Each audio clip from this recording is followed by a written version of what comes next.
السلام عليكم. انا جيت. هنبدأ النهاردة الأخبار بعدد الحالات.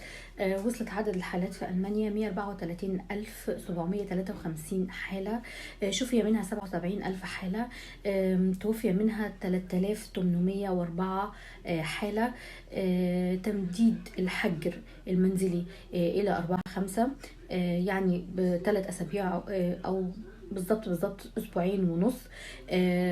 هتفتح المدارس وبعض المحلات التجارية جزئيا وليس كليا، ده بمعنى ان مش كل المحلات طبعا هتفتح.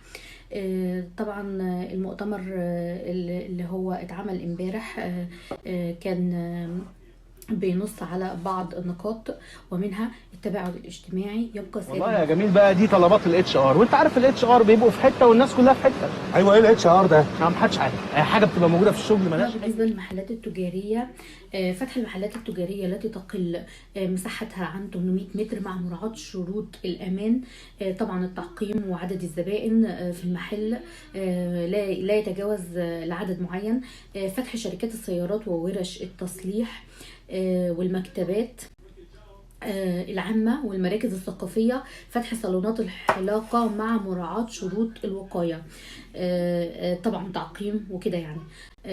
تبقى دور العبادة لجميع الطوائف مغلقة، مسيحيين مسلمين يهود كله مغلق. تبقى المطاعم والمقاهي والبارات والنوادي الرياضية مغلقة. المدارس مغلقة إلى 4/5 واحتمالية عودتها جزئيا. طبعا احتمالية عودتها جزئيا بينص على بعض النقاط.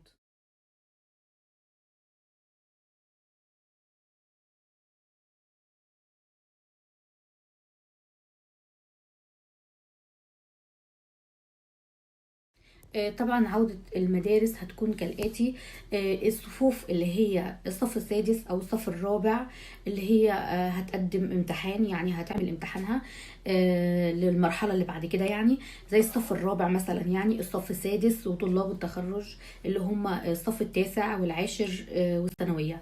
العمل على عودة باقي صفوف الطلاب تباعا.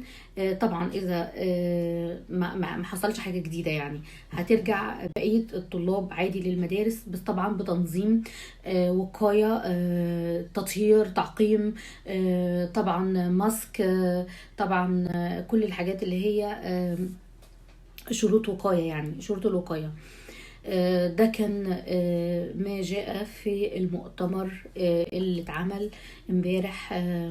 المستشارة ميركل وباقي أعضاء البرلمان وباقي الولايات. من الواضح من الاجتماع ان المستشارة الألمانية أنجيلا ميركل بتحاول انها تهدي اعضاء البرلمان، لانه طبعا السياسة بتقول ان الحياة تشتغل تاني علشان خاطر الاقتصاد وكده يعني.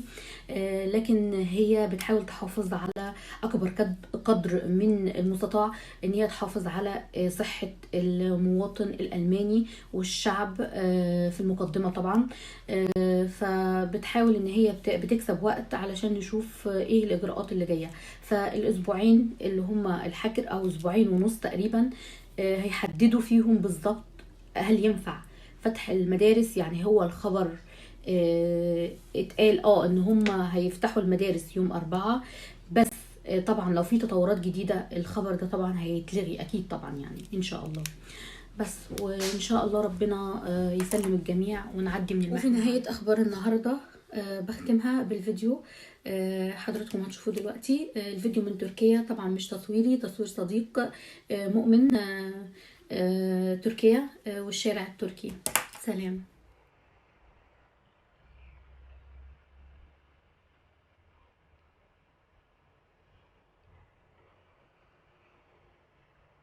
هون كمان باص للدولة شغال. شوف الحركة هنيك بالشوارع. شارع التيم هذا اللي جنب التيم كثير زحمة.